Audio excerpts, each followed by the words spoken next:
When J.M. Barrie first introduced Peter Pan to the world at large in The Little White Bird on the 27th of December 1901, he left his indelible footprints in the sands of children's literature for all time. Ironically, The Little White Bird had not been written as a children's book, and Peter Pan would become a household name on the London stage long before becoming a work of fiction. Yet when a review in the Times literary supplement of Barrie's 1901 novel appeared, the remarkable empathy felt by the author for children was already shining through as brightly as Tinker Bell's dancing light. It stated, "If a book exists which contains more knowledge and more love of children, we do not know it." J.M. Barrie had given the world a hero, a free, independent spirit to champion childhood eternally. And as successive generations of Peter Pan's enthusiasts made their pilgrimage to Kensington Gardens to view this charming, whimsical statue, closer inspection will reveal there's more to this rebellious boy who refused to grow up than might at first glance meet the eye. What you will find is a real love story between a childless father and his long-lost son, and in uncovering the magic of Peter Pan, we will undoubtedly also reveal much about James Matthew Barrie. We might well begin the investigation here in Kensington Gardens, where St George Frampton's bronze of Peter Pan can be found in a leafy glade along the west bank of the Long Water.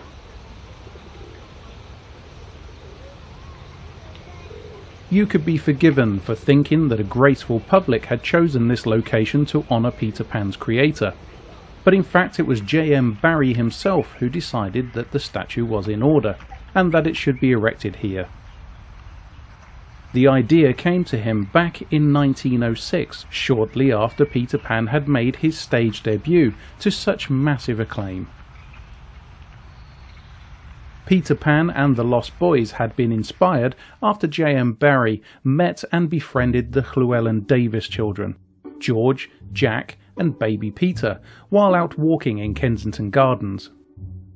Barrie lived at 133 Gloucester Road on the south side, while the Llewelyn Davies family lived across the park on the north side, and when Barrie was walking his St Bernard dog Porthos, he would often meet the little boys he found so delightful, and in their later years brothers Michael and Nico as well, on their daily excursions with their nanny.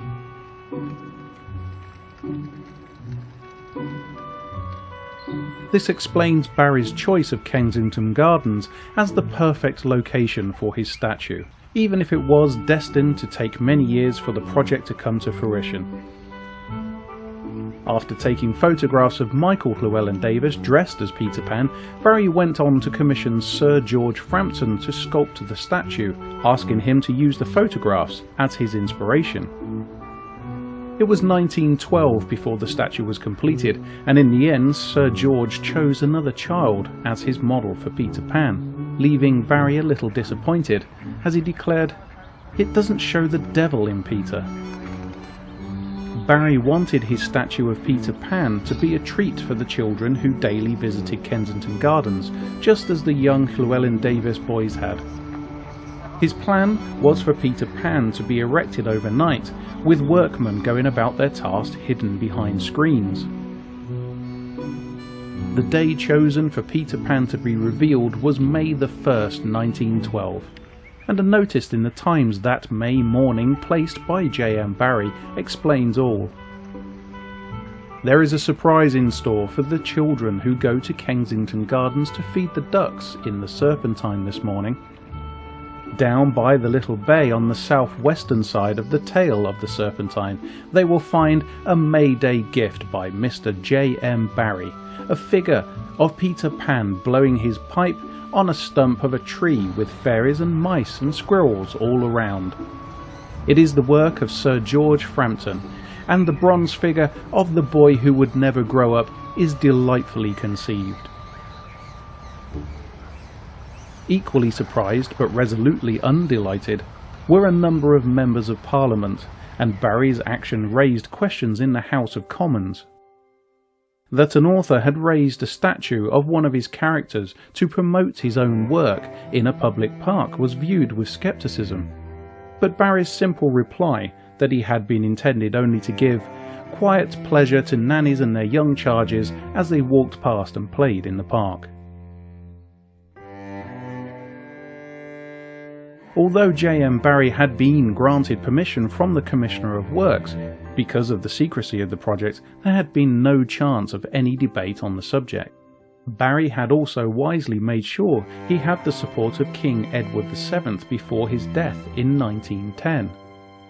For all that, there appeared to be a feeling that Barrie's disregard of protocol was due to arrogance.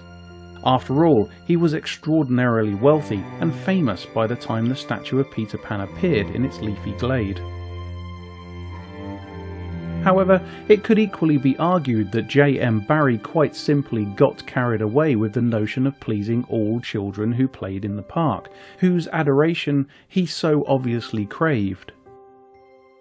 Sadly for him, every child he made friends with would inevitably grow up and leave Uncle Jim and his stories behind them. Despite which, each new generation of Peter Pan fans must have been at least some consolation. To Barrie, the statue was a lovely, well-intentioned gift to the nation, and the idea that there would be those who found his gesture highly inappropriate would most probably have never even crossed his mind. Many of those who knew J.M. Barrie personally, and as many again who have studied him, considered him to be an innocent in most things, including his relationship with the Llewelyn Davies boys. But speculation on this subject has formed a cloud that has certainly cast a shadow over the magical fantasy world of Peter Pan. Nevertheless, as J.M. Barrie's would-be biographers, we will need to take the greatest of care, as the man himself left us a dire warning. Across one of his final notebooks he scrawled the words, "May God blast anyone who writes a biography of me." And for perhaps his most well-known biographer, Andrew Birkin, it had a tragic resonance. When Birkin's son was killed in a car crash just before his 21st birthday, Barrie's biographer noted that he felt somewhat felled by the J.M. Barrie curse.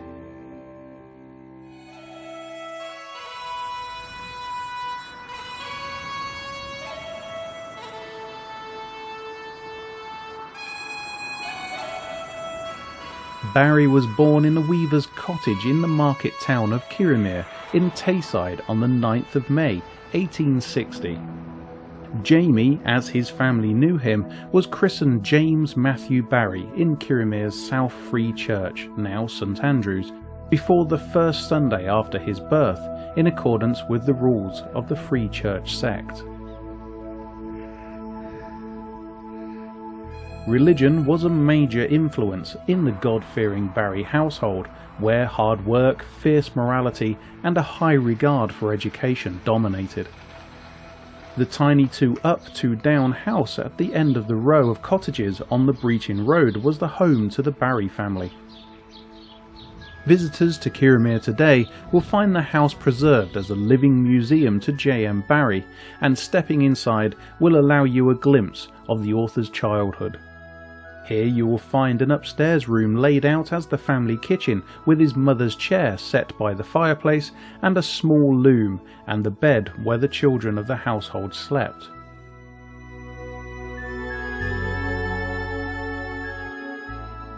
Another room is as it would have been for Barrie's parents.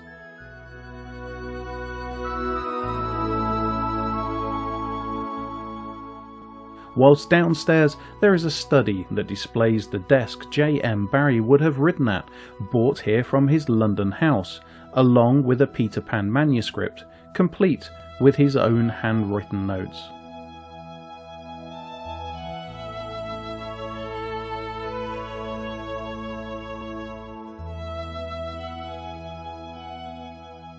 Nine Breachin Road is without doubt the most famous building in Kirriemuir, but back in 1860 it was quite unremarkable. Young Jamie's parents David Barrie and his wife Margaret Ogilvy, it was traditional for a woman to keep her surname when marrying in Scotland at the time, already had a large family, and David, a linen weaver, had to date plied his trade from the cramped house. However, it wasn't only J.M. Barrie who arrived at Brechin Road on the 9th of May, because 6 hair-bottomed chairs were also delivered, causing great excitement. The Barries were not as poor as the majority of their neighbours. David was a skilled craftsman with a good eye for business, and was in the process of moving his loom to the neighbouring workshop where he would also be employing other weavers. This freed up space in the family home, but Margaret elected to use the extra room as a parlour, a classic Victorian aspiration. A show of status, a room that was kept only for Bess seems an odd choice by today's standards, but Margaret was not to be swayed, and the chairs were ordered to furnish the new parlour. The Barries' aspirations also stretched to education, and both mother and father had high expectations for their children. When Jamie was born, his eldest brother Alec was studying at Aberdeen University to become a teacher. Nevertheless, Mary Ann 17, Jane Ann 13, David 7, Sarah 6 and Isabella 2 all lived at the house, whilst 2 little girl daughters, Agnes and Elizabeth, had died in early childhood. There would be one last daughter, Margaret, born after Jamie in 1863, who would complete the family. Family life at Brechin Road was overseen by Margaret Ogilvy's puritanical discipline and determination. She was a tiny woman, hardly 5 feet tall, and by the time Jamie was born she had reached a sober 41 years of age. That Margaret Ogilvy was a determined and difficult character is pretty much accepted, just as is the view that J.M. Barrie's distorted portrayal of motherhood in Peter Pan can be linked to his tortured relationship with his mother. She was only 8 years old when her own mother died, and in effect she took over the running of her father's house and looking after her younger brother from that time onwards.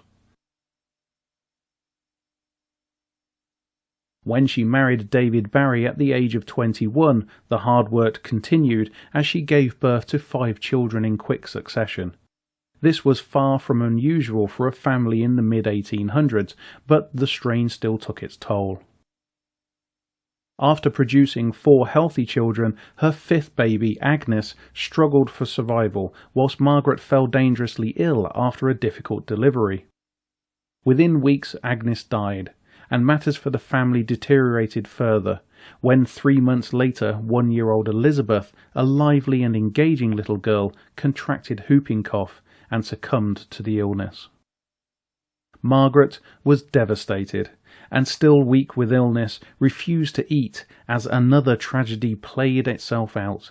Her father, Alexander, who had been deeply attached to the little Elizabeth, simply lost the will to live, and within 6 months Margaret had endured 2 baby daughters and her own father being buried at Cemetery Hill, high above Kirriemuir. Yet eventually Margaret recovered and in 1853 gave birth to her 2nd son David. As if by a way of compensation, David was a delightful child, both physically and in disposition, and his mother doted on him.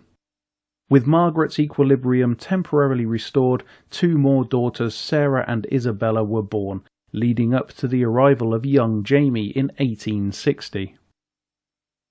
There was no doubt in the Barrie household that David was Margaret's favourite child, and as Jamie Barrie developed, it was evident that he was very different to his physically strapping older brothers who resembled their father. Jamie, like Margaret, was a tiny creature who didn't seem to grow. With her adoration of David and a busy household full of children to look after, Jamie attracted little of his mother's attention. Although never neglected, at a very early age Jamie turned to fantasy and storytelling to make sense of the world in which he lived. Jamie also formed a close relationship with his younger sister Margaret, the baby of the family, who simply adored her entertaining older brother.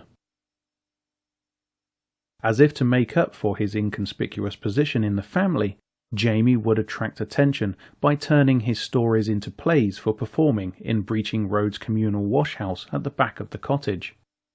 In later years, after Peter Pan had made him so famous, picture postcards of the washhouse entitled J.M. Barrie's First Theatre were hugely popular, especially as it's the washhouse that inspired the idea of the Wendy house that became so well known after the appearance of Peter Pan, and is still a term used today to describe a child's playhouse.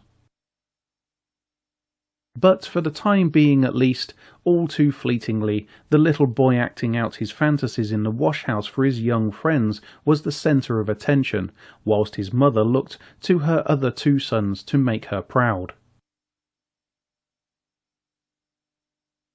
Education, as we've already mentioned, was very important to the aspirational Barries, and as a boy of 6, Jamie attended a dame's school at 24 Bank Street, just around the corner from Breaching Road.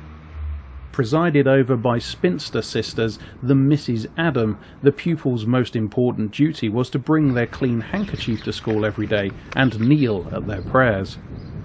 It's an experience J.M. Barrie would never forget, immortalising the very proper establishment as the Hanky School in one of his later works, Sentimental Tommy.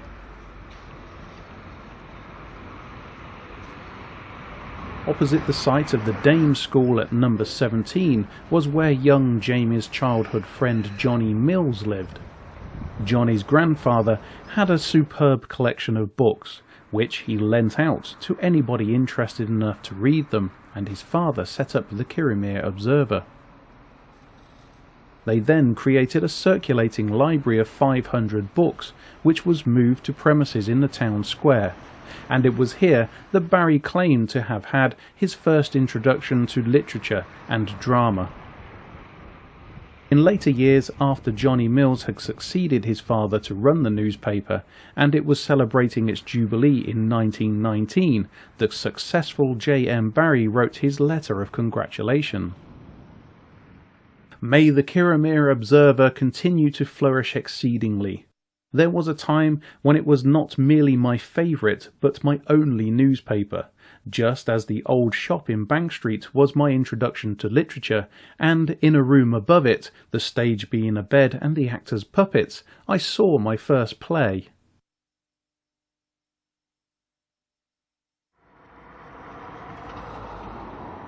By the time young Jamie was attending the Dame's School, brother Alec had completed his studies, achieving a first in classics and an MA. In keeping with the entrepreneurial ethic of the Barrie family, he opened a small private school at Bothwell in Lanarkshire, about 100 miles away from Kirriemuir.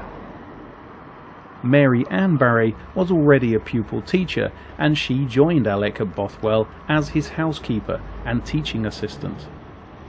Delighted to be in the position to help his family, Alec suggested that their younger brother David also join them to get a better education than was available in Kirriemuir. David Sr. was keen for his second son to take advantage of such an opportunity, but to everyone's amazement, the boy's mother was fiercely opposed to the idea and refused to let him go. In the end, it was only her fervent wish that David become a minister that persuaded her to relent, and it did at the outset look extremely promising, with Alec sending reports home that David was doing exceptionally well in his new school. But tragedy once again struck the Barrie family, and for young Jamie it would have heartbreaking consequences. The January of 1867 was bitterly cold, with the lakes and rivers freezing hard enough for skating. Alec had given David a pair of skates, and along with a friend launched himself onto the ice. The boys shared the skates, taking it in turns to use them, but after swapping over, David's friend skated into him and Margaret's most beloved son fell heavily, head first onto the ice. Alec telegraphed his parents to come at once. David's skull was badly fractured, and the boy was fighting for his life. In later years, J.M. Barrie recalls the incident in Margaret Ogilvy, his biography of his mother. When he was 13 and I was half his age, the terrible news came, and I have been told the face of my mother was awful in its calmness as she set off between death and her boy. Her ticket was taken, she had bidden us goodbye, with that fighting face which I cannot see, and then my father came out of the telegraph office and said huskily, "He's gone." Jamie was just 7 years of age when David died, and the impact of the boy's death had far-reaching consequences. In the little house, Margaret took to her bed with the christening robe in which David, as a babe in arms, had been baptized, laid out next to her. The burden of care fell upon the shoulders of Jane Ann, who would devote her life to looking after her mother, and would, in point of fact, predecease Margaret, dying an old maid when she was just 2 years short of her 50th birthday. Jane Ann was concerned that Jamie was suffering as much as Margaret was, and she encouraged her little brother to go into the grieving mother's room and tell her she still had another boy. Sadly for all Jane Ann's good intentions, Jamie ended up feeling more distressed and rejected than ever. In his own words again in Margaret Ogilvy, J.M. Barrie describes exactly how he reacted to the experience. The room was dark, and when I heard the door shut and no sound came from the bed, I was afraid and I stood still. I suppose I was breathing hard, or perhaps I was crying, for after a time I heard a listless voice that had never been listless before say, "Is that you?" I think the tone hurt me, for I made no answer, and then the voice said more anxiously, "Is that you?" Again I thought it was the dead boy she was speaking to, and I said in a little lonely voice, "No, it's not him, it's just me." Despite being only 7 years old, Jamie Barrie quickly calculated that he could reach his mother by taking on his brother's persona. As well as putting on a suit of the dead boy's clothes, he asked his brother's friends to teach him to whistle like David, as Margaret said how his whistling had always brightened up her days. Jamie also asked his mother, as she lay in her depressing, darkened room, to tell him about her own childhood. She described herself as a girl in a blue dress and bonnet with white ribbons, and Jamie included this girl in the tales he told her of desert islands and enchanted gardens. This pleased Margaret, and when she found herself in his stories, Jamie had bridged the gap, albeit temporarily, between them. Even so, a year later, in 1868, Margaret sent Jamie away to live with his brother Alec, before entering Dumfries Academy when he reached the age of 12. Alec lived at 7 Victoria Terrace, and those on the J.M. Barrie Trail today can see a reminder that the great author once lived here, quite literally set in stone, inscribed upon the house.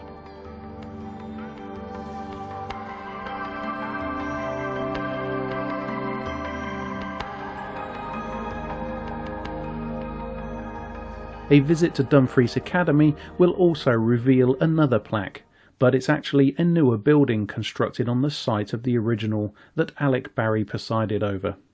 Another interesting relic of the past is a portion of the roadway that once led to the school that can be found in the cellar. Jamie was still very small for his age when he came to Dumfries, and he employed the same storytelling techniques that he used with his mother to win popularity over his fellow students. But more importantly, the young teller of tales was also discovering that he could escape into a fantasy world already held captive amongst the pages of literature. Defoe, Fenimore Cooper and Ballantyne all offered escape and adventure, and what's more, sharing the love of such boys' own style novels with a few found school friends gave Jamie Barrie a sense of comradeship he had never before experienced. Of all the books that inspired Jamie Barrie, the one that had the most influence upon him was The Coral Island by R.M. Ballantyne.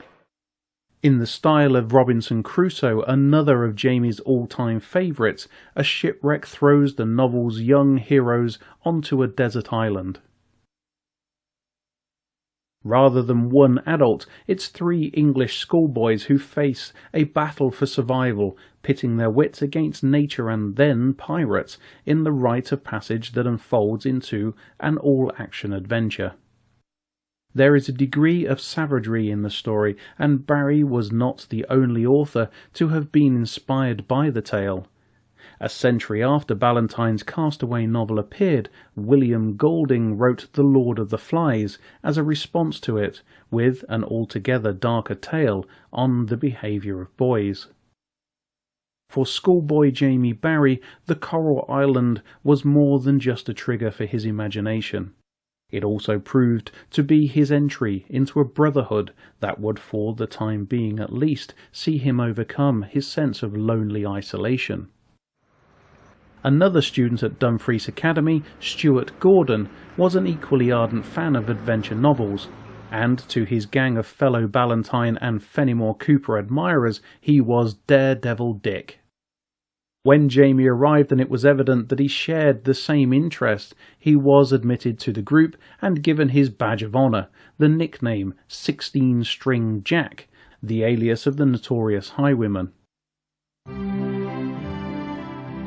Stuart Gordon's father was the Sheriff's High Clerk, and the family lived in a fine house, Moat Bray, with a large garden where the boys were able to act out their own adventure fantasies amongst the trees.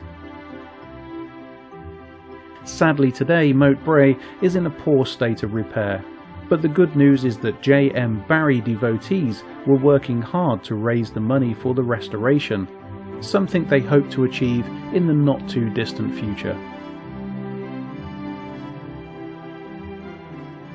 Years later, Barrie described his experiences at Moat Bray, and even at his young age he was already laying the foundations for Peter Pan, saying, "It was an enchanted land for me. Coral Island egged me on, not merely to be wrecked every Saturday afternoon for many months in a long-suffering garden, but to write the first words of fiction, a record of our adventures, the logbook."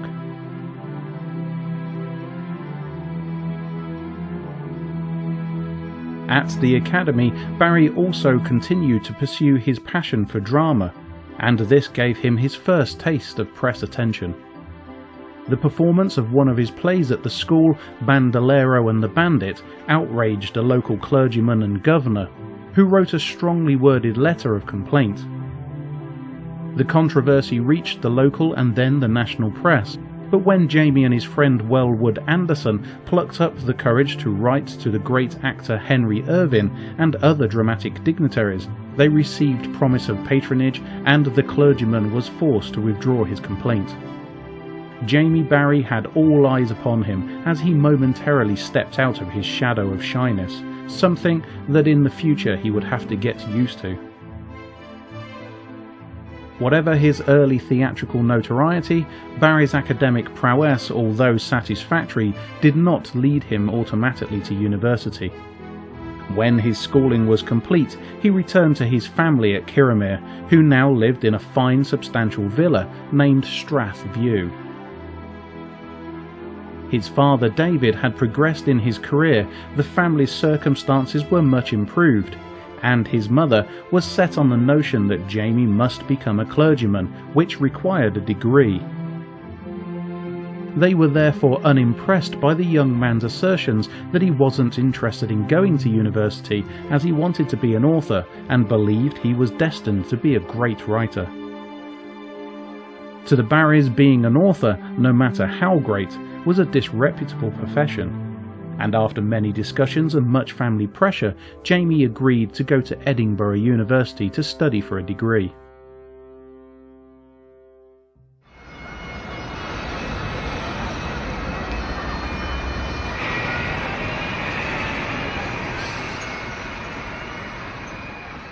Despite being part of a group of like-minded contemporaries at Dumfries Academy, Bound together by their love of adventure stories, at Edinburgh he became a solitary figure once more. When Daredevil Dick and his gang grew out of pirate stories and discovered the joys of the opposite sex, Jamie Barrie failed to keep pace with them.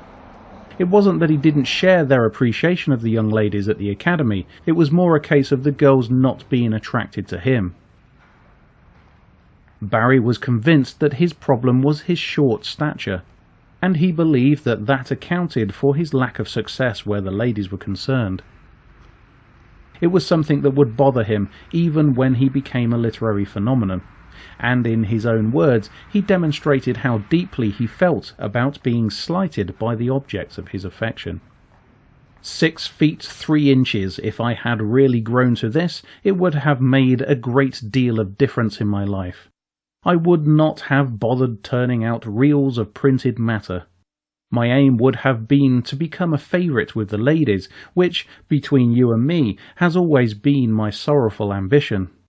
The things I could have said to them if my legs had been longer. It's been suggested that Barrie's diminutive stature was a result of psychogenetic dwarfism, brought on by the trauma of his brother's death and his mother's rejection of him. Equally, a genetic disorder, Noonan syndrome, could have caused the same lack of growth. Additionally, this could also account for Barrie's distinctive high forehead, low ears and wide-set eyes.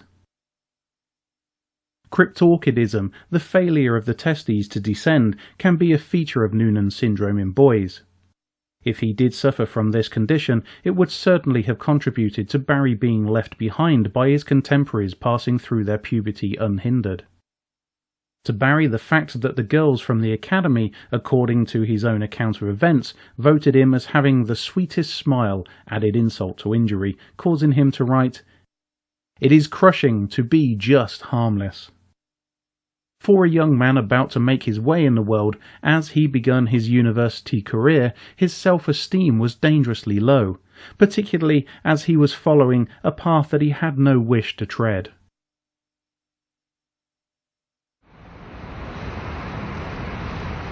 Once installed at Edinburgh, Barrie melted back into invisibility, much as he had as a child, with his cry of "It's just me."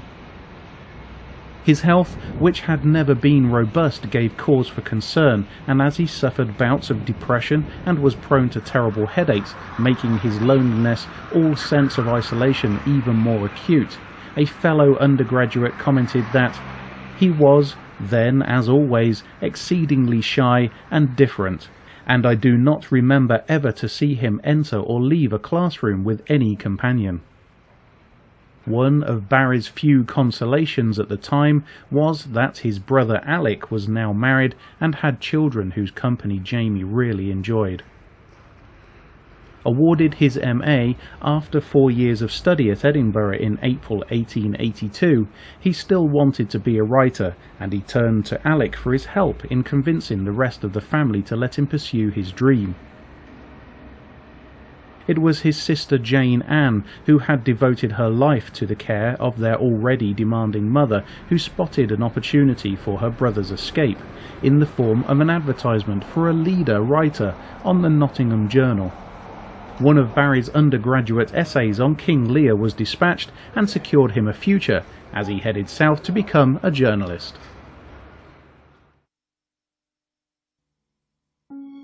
Nottingham was at the heart of the lace-making industry, and the cultural home of that other all-action boys' adventure hero clad in traditional green, Robin Hood.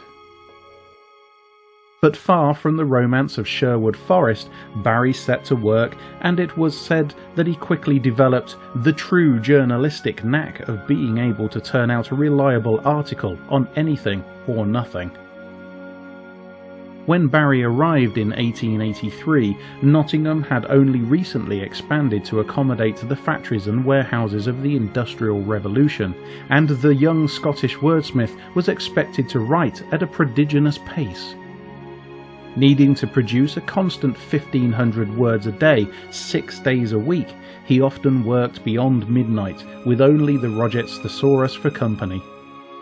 Yet faced with this baptism of fire, Barrie met the challenge head-on and won.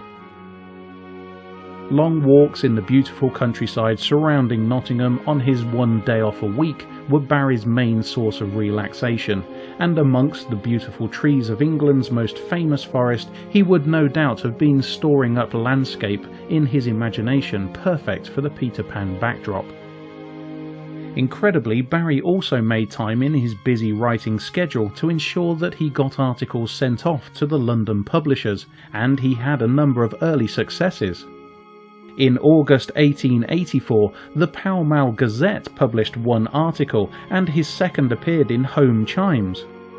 Along with Barrie, another young writer by the distinctive name of Jerome K. Jerome, the author of Three Men in a Boat, also made early forays into literature in Home Chimes, and was destined to become a great friend of Peter Pan's fast-evolving creator.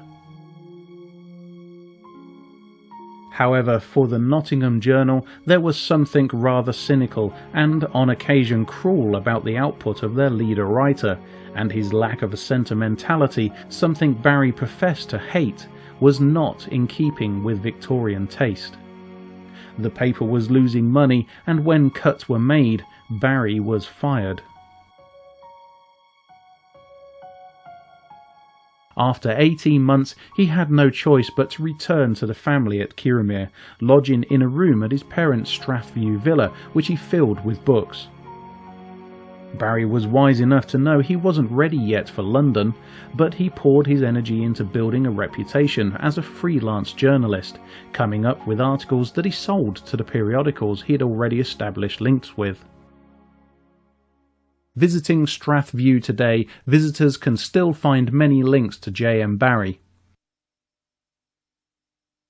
Pathhead Farm, to the rear of the property, is where he claimed to have buried his childhood manuscripts about desert islands when he was around 12 years of age. He made reference to this in his dedication to the 1927 publication of the Peter Pan play, having read in Chatterbox, a halfpenny magazine for the older children, a fulmination about such literature. Fortunately, it was a phase that quickly passed, as he thankfully resumed his desert island stories, while Strathview and the vistas it afforded triggered much of his writing at the time. It's possible to spot the cottage that would appear in his later novel, A Window in Thermes, and it's just as evocative today as it was back in the late 1800s, along with views of what he described as the Little Red Town from the top of Bellies Brae on the way to the cemetery at the top of Kirriemuir Hill. You can also see the J&D Wilkes factory, established in 1868, where David Barrie had made his transition from headloom weaving to work as a clerk, illustrating just how the Industrial Revolution had altered the Kirriemuir landscape whilst young Jamie had been growing up. Barrie later described the factory as a giant that had entered his native place, a conqueror that forevermore waved its flag of smoke, and as the ever-changing views that were so familiar to him were fast becoming a brilliant source of inspiration. Coupled with this, the stories his mother had told him of her own childhood in that dark, dark place after David's tragic death began to gel into a tangible idea. Barrie transformed Margaret's memories into An Old Licht Community, which was published in the St. James Gazette, one of the Pall Mall Gazette's greatest rivals. Serendipity had taken a hand in Jamie Barrie's fortunes. The editor of the St. James Gazette, Frederick Greenwood, who had a rare ability to spot literary talent, picked up on the Old Licht tales. Fearing he'd written all that he should about his hometown, Barrie sent Greenwood articles on varying subjects. However, when one came back with the words, "But I liked the Scottish thing, any more of those?" Barrie set to work to make sure that there were. Every Old Licht tale he submitted was published, and in March 1885 on the overnight train, J.M. Barrie embarked upon a journey to London to begin his new life.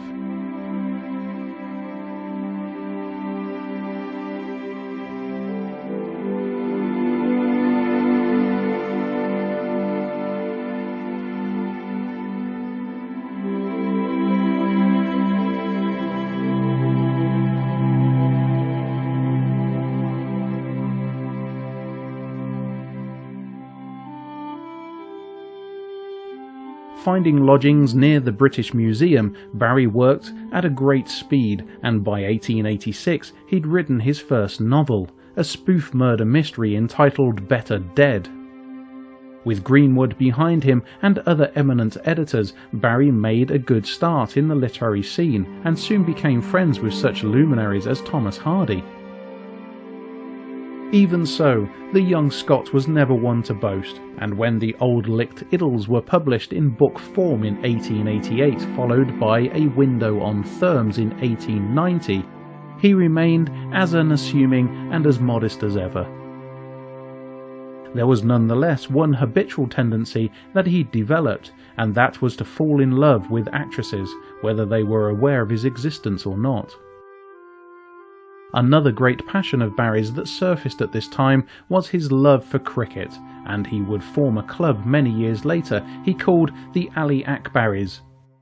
Two of his friends on the team were great explorers who had travelled extensively in Africa, and Barrie inquired how "Heaven help us" would be voiced in such exotic climes. When incorrectly told it would translate as Ali Akbar, Allah is great, the club obtained its name. As the team were far from being accomplished cricketers, they lost most of their matches. But the camaraderie was a joy to Barrie, who despite his small, rather frail stature, was fearless before the ball.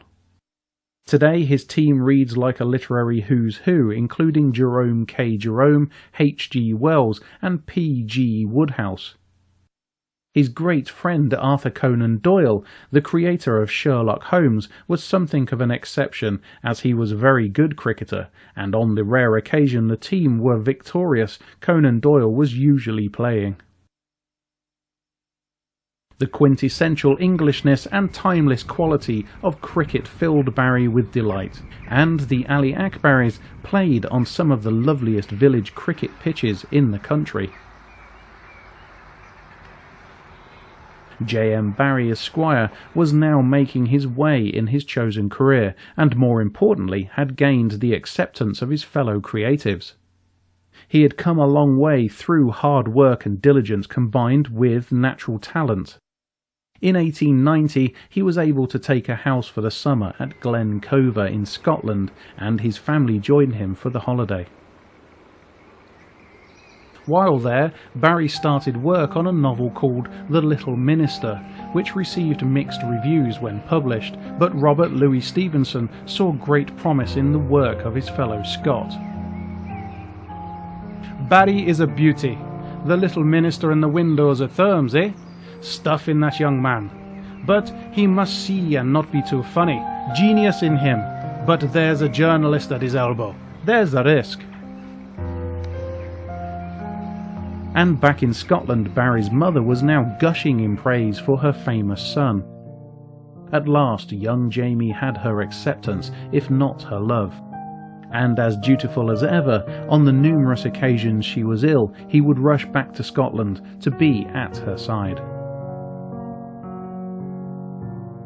Then in 1892, as he prepared his new play, Walker, London from the Stage, another female was waiting in the wings to enter his life. Mary Ansell was a beautiful and charming actress, recommended to Barrie as a leading lady, and he was often to be found in her company. For her part, Mary was ambitious, and whatever she might have felt about Barrie, he had the credentials to help her in her career. Over a 3-year period, the relationship between the pair continued, and Barrie realised marriage was expected, although it filled him with terror. For a while he had his younger sister Maggie living with him after a personal tragedy when her fiancé died. And although the two women cared for him together when he was ill, it was not an easy relationship. Barrie had worked on an opera, Jane Annie, for Richard de Oly Carte. But when the pressure became too much for him, he was consequently ill and called upon Arthur Conan Doyle to finish the piece. He demanded of Conan Doyle, "Come at once if convenient, if not convenient, come all the same." But it was of little help in the end. Jane Annie was a disaster, although Barrie's health recovered. With Barrie recovered and sister Maggie departing to marry her dead fiancé's brother, his thoughts again turned to Mary Ansell. A trip to Scotland to speak to his mother was inevitable, but Margaret's view of actresses was not as favourable as her son's, and from her staunchly Calvinist standpoint, Mary's profession was akin to that of the devil himself. Back at Kirriemuir, Barrie went for many long walks to search his soul, but only managed to become ill again, contracting first pleurisy and then pneumonia. Barrie literally fought for his life. Mary was sent for to be at his side, and it's possible that the actress accepted a deathbed proposal. However it came about, Barrie recovered and the couple were married in the family home at Strathview on the 9th of July 1894, before departing for a honeymoon in Switzerland. For Mary, the honeymoon is likely to have been a disappointing experience, as it's highly likely that Barrie was unable to consummate their union.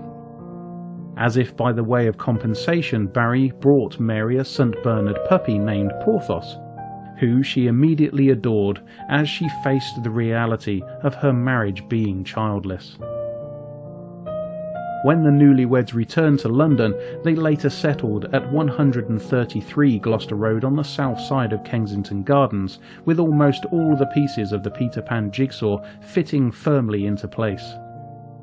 The famous author J.M. Barrie walking in Kensington Gardens with Porthos became a regular sight, and his stopping to talk with the small children out with their nannies was much enjoyed by all concerned. This was a new chapter in Barrie's life. His mother had died in 1895, just days after the death of her devoted Jane Anne, who had collapsed suddenly, suffering from cancer. The memory of his brother David, the boy who couldn't grow up, was now his alone rather than shared with his dominant mother, and he could finally attempt to emerge from the shadows of his past.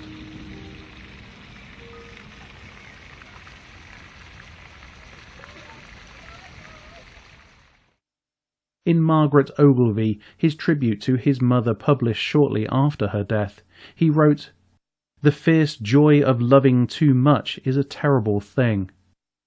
But at last, the cycle of his unreturned love for his mother and the hopeless love for her lost boy David was at an end.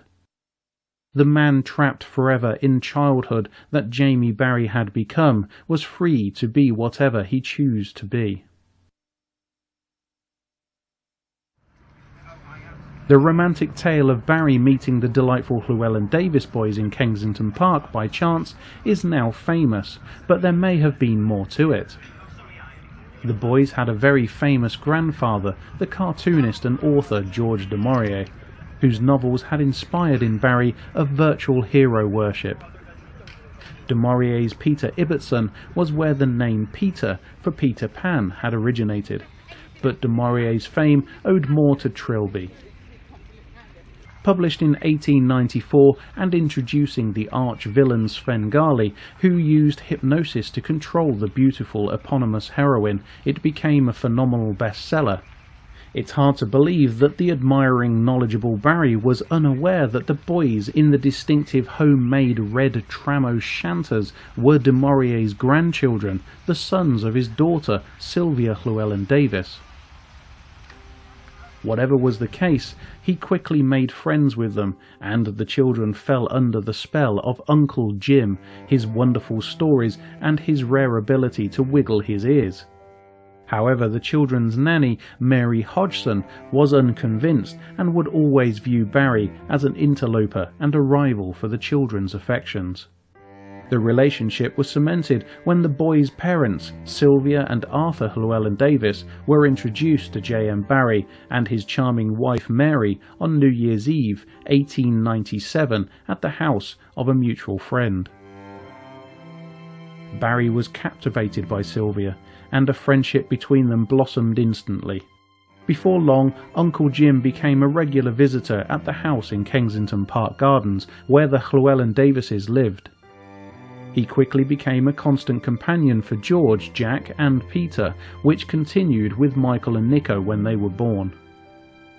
With the respectability provided by his wife Mary, Barrie forever being in Sylvia's company was socially acceptable, although Arthur Llewelyn Davies, just like Nanny Hodgson, was far from keen on Uncle Jim becoming part of his family.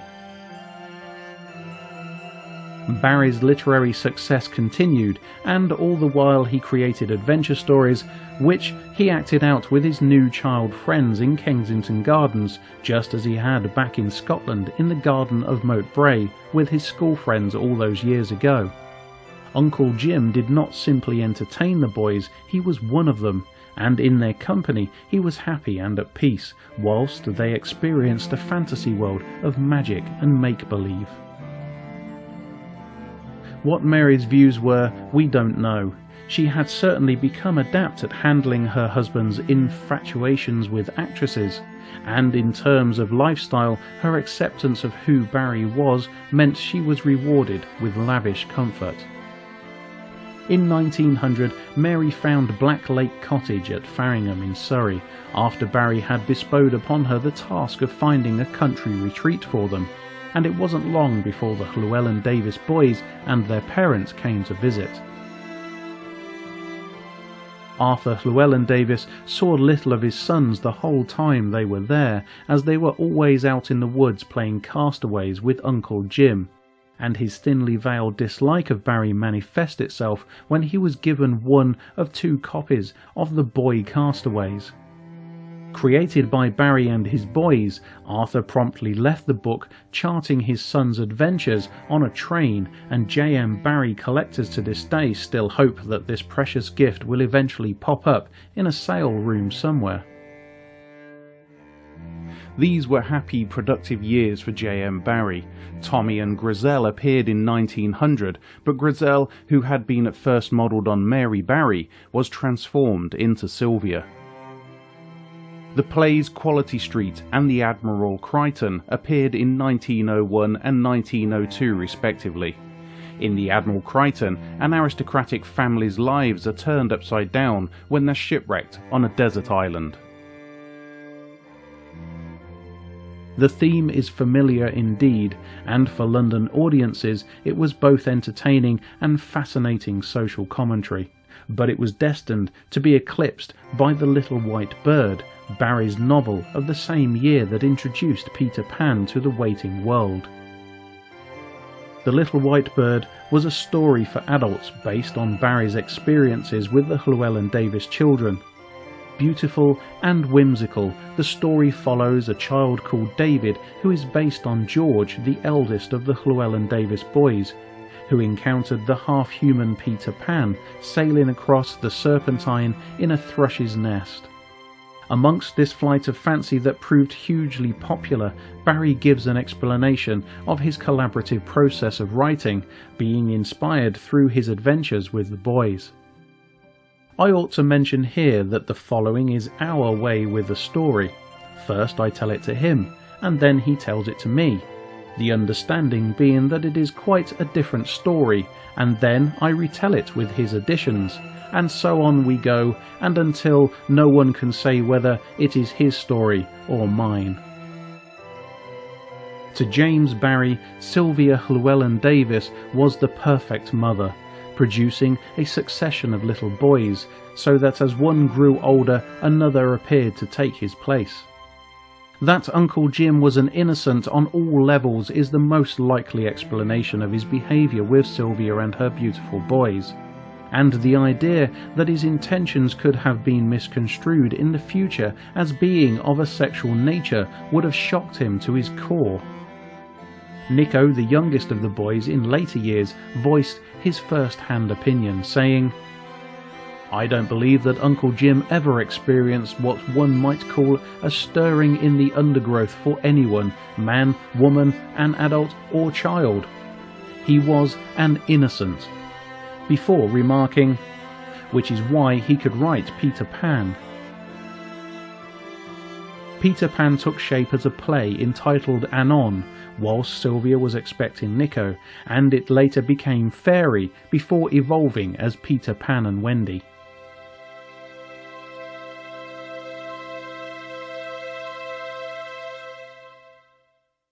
The name Wendy entered popular usage as a direct result from Barrie calling the girl in the play who loved Peter Pan Wendy.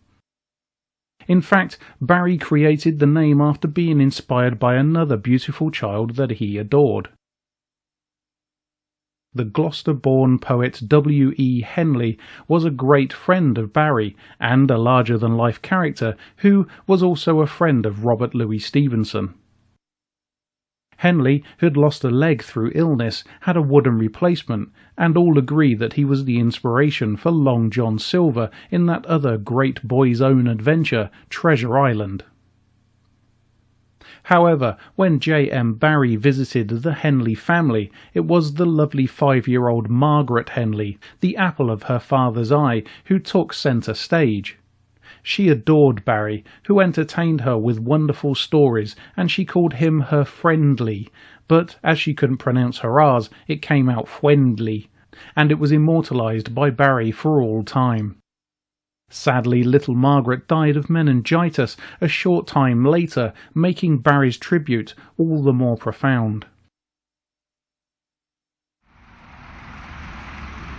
By the time Peter Pan was ready to be performed on the London stage, the Barries had moved to Linster Corner, adjoining the Bayswater Road. Mary had poured her creativity into the home, while her husband had created a masterpiece of children's theatre. When the curtain went up on the opening night, the 27th of December 1904, at the Duke of York's Theatre, traditional pantomime was changed for all time into a flying spectacle. Peter Pan was an instant hit. "It's a huge success, the biggest booking we've ever known," reported the costume designer. The bulk of the fan mail that came in was admittedly for Wendy, from 6 to 9-year-olds, all hoping to marry her, but the reviews for Peter Pan were spectacular. The Daily Telegraph described the production as so pure, so natural, so touching that it brought the audiences to the writer's feet and held it captive there. Although one witty but dissenting comment was heard uttered by the author of The Prisoner of Zenda, Anthony Hope, who after seeing the performance cried out, "Oh, for an hour of Herod!" From the start, the play constantly evolved, and in case in question is the role of Captain Hook, which was initially relatively minor. However, as Sylvia's brother, the commanding actor Gerald du Maurier played the part so well, thrilling all that saw him, the part was extended. Du Maurier actually played both Hook and Mr. Darling, Wendy, John and Michael's father, a tradition that has continued in many productions right up to the present.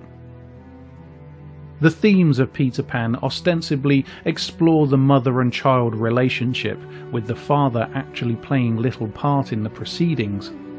Interestingly, in Barrie's earlier work Margaret Ogilvy, his own father is rarely mentioned, despite it being a family odyssey. Peter Pan stealing Mary Darling's children away to Neverland, most notably Wendy, to be a mother to him and the Lost Boys, represents all mothers being punished for forcing their children to grow up. For Uncle Jim, just as had been the case for Lewis Carroll and his child friends, the greatest tragedy came when his loyal playmates grew up and slipped out of reach. J.M. Barrie had managed to hold off reality for some considerable time with the Llewelyn Davies boys, but his fantasy world couldn't last forever. Sadly for all concerned, the reality would encroach on the Kensington Gardens and Blacklake Cottage idyll, with catastrophic consequences, even before Peter Pan would appear as a novel for children in 1911. D.H. Lawrence said of J.M. Barrie that he has a fatal touch for those he loves. They die, and death, something described in Peter Pan as an awfully big adventure, was poised to decimate the Llewelyn Davies family in the most cruel fashion. Arthur Llewelyn Davies died from cancer in 1907, leaving Sylvia with 5 sons to bring up. Uncle Jim was naturally to be found at Sylvia's side, with money never being an issue due to his colossal wealth and unwavering generosity, as he literally bought himself a family. The only thing that stood in Barrie's way now was his wife Mary. Arthur had consistently tried, but failed to put some distance between his family and Uncle Jim, even moving them to Berkhamsted, but after his death, Barrie brought them back to London and the proximity of Kensington Gardens. But Mary had her own demons to fight, the most pressing being her desire to have a child, and in 1908 she began an affair with a much younger Gilbert Cannon, conducted in secret at Blacklake Cottage. Unfortunately for Mary, the criticism of her gardener at the cottage meant that he went to Barrie to tell him of his wife's infidelity, and when Mary refused to give Cannon up, her husband sued her for divorce, which was granted in 1909. The house at Linnister Corner was sold, and now a bachelor, Barrie moved to a stylish apartment in a Adelphi Terrace house in Robert Street.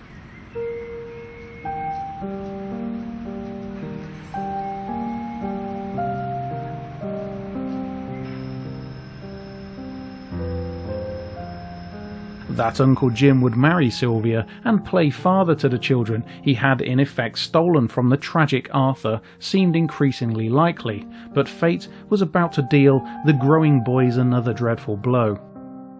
Sylvia also succumbed to the ravages of cancer and died on the 26th of August 1910. She was just 44, the same age Arthur had been when he died, and was buried alongside her husband and her father in Hampstead Cemetery. Whether Barrie thought it would be a comfort to them by assuring the boys that he would look after them, or his way of trying to make certain he became their guardian, it's hard to say. But on the day Sylvia died, he told Jack, now almost a man, that his mother had agreed to marry him. The older boys struggled to believe it, but J.M. Barrie made sure nonetheless that they were legally handed into his care, even altering Sylvia's will to include his name when writing out a copy for the du Mauriers. Whilst it was true that Sylvia had expressed her wish that JMB, as she had phrased it, should be the trustee and guardian of the boys, she wrote that she would like the boys' nurse, Mary Hodgson, together with Jenny, her sister, to look after them. Barrie changed Jenny to Jimmy, Sylvia's affectionate name for him. Regardless of the right and wrongs of the matter, there is no doubt that Barrie was the only person connected with the Llewelyn Davies boys at the time in a position to provide them with the financial security they needed. When the novel of Peter Pan was published, his wealth was further increased. The sections of The White Bird that told the story of Peter Pan had been published in 1906 as Peter Pan in Kensington Gardens, and illustrated superbly by Arthur Rackham, but the reading public still waited eagerly for the book of the play.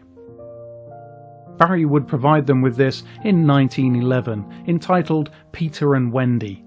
An abbreviated edition was created with the author's consent in 1915 with the same name, Peter Pan and Wendy, and it is this version that most children first encounter. Beginning with the immortal lines, "All children except one grow up," the story of Peter Pan and Barrie's colourful cast of characters were revealed in print. The conflict between the innocence of childhood and the responsibility of adulthood remained as dominant as ever, while Wendy's desire to marry Peter and give him kisses echoes Barrie's own struggle to step out of boyhood to become a husband in his own life. For Barrie, at the end of the story, Peter is the only boy who refuses to accept conformity, something his creator wholeheartedly applauded. Peter Pan was a children's classic, even before it became a children's book. And at its conclusion, readers, young or simply young at heart, discover that the story will go on forever, as each new generation discovers the magic of Neverland. When Wendy grows up, her daughter Jane takes her place, and then Jane's daughter Margaret takes to the skies with Peter Pan as her guide. As Barrie himself noted, Peter Pan will live forever so long as children are innocent and heartless. It may not be an altogether happy ending to the story, but it does make Peter immortal and forever young. That Barrie liked to possess those that were close to him and keep them in his imaginary world would not have been easy for the Llewelyn Davies boys as they made their escape, unlike Peter, into adulthood. Sadly, George, the original object of Barrie's affections, was drawn into the horrors of the First World War and died serving his country in 1915. Yet life went on, and Barrie continued to work as hard as ever, still pleasing his audiences. To help him, he employed the dazzling and enchanting Lady Cynthia Asquith, who was married to the Prime Minister's son. At first she was rather intimidated by the man with sad eyes, but in time they become devoted to each other. It was Cynthia who introduced Barrie to her family ancestral seat in the Cotswolds, Stanway House, where he could escape and rest, and the village cricket ground could play host to the Ali Akbaris.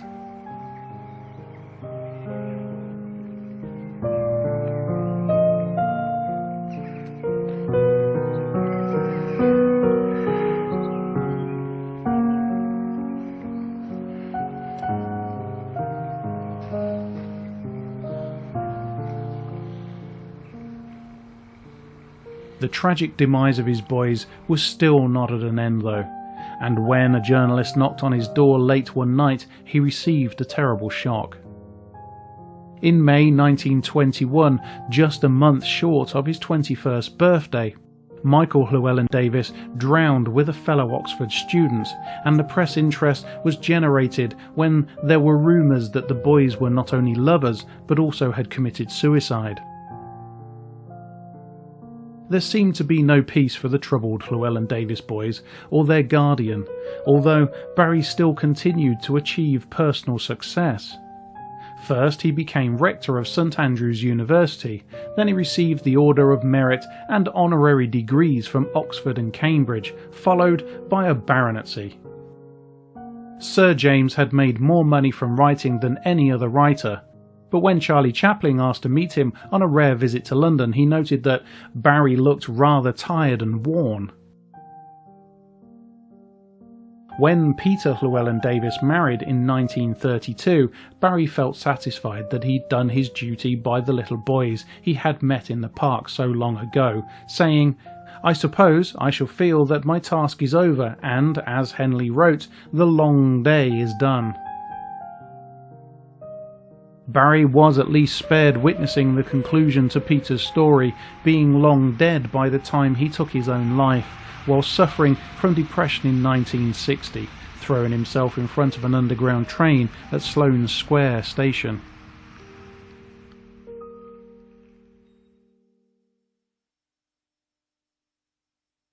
Despite his generosity with his wealth failing to prevent the tragedy touching the lives of the boys he cared for, J.M. Barrie nevertheless left an even greater legacy to the sick children at Great Ormond Street Hospital.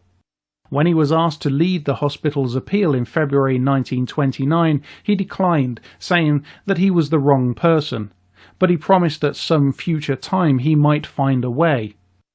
The hospital did not have to wait very long. In April of that same year, he presented them with the rights to Peter Pan, which continues to generate revenue for Great Ormond Street to this day. Sir James Matthew Barrie died on the 19th of June 1937, with Peter, Nico and Cynthia at his side. Nico noted that he was tired and he wanted to go. And his last words were, "I can't sleep."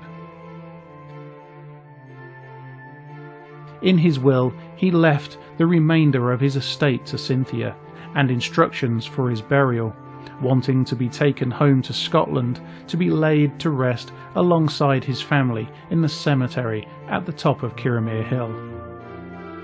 As the funeral procession passed Breaching Road where he was born, crowds lined the streets to pay their respects. While his name was carved simply on the headstone with no embellishments of any kind, just as he'd requested. Modest to the last, J.M. Barrie went to his grave, and who can say whether he truly knew how much the small boy who felt such a poor substitute for his brother David had actually achieved. His contemporary, the psychologist Sigmund Freud, would no doubt have made a great deal of such a sense of inadequacy, but whilst Freud only sought to unravel the meaning of dreams, Barrie created them. Led by Peter Pan and the cast of Neverland, children the world over can still believe in fairies and face their fears in the dream world Barrie created. Second to the right and straight on till morning were his enigmatic directions, and for every child who has ever encountered Peter Pan, those directions will continue to be followed.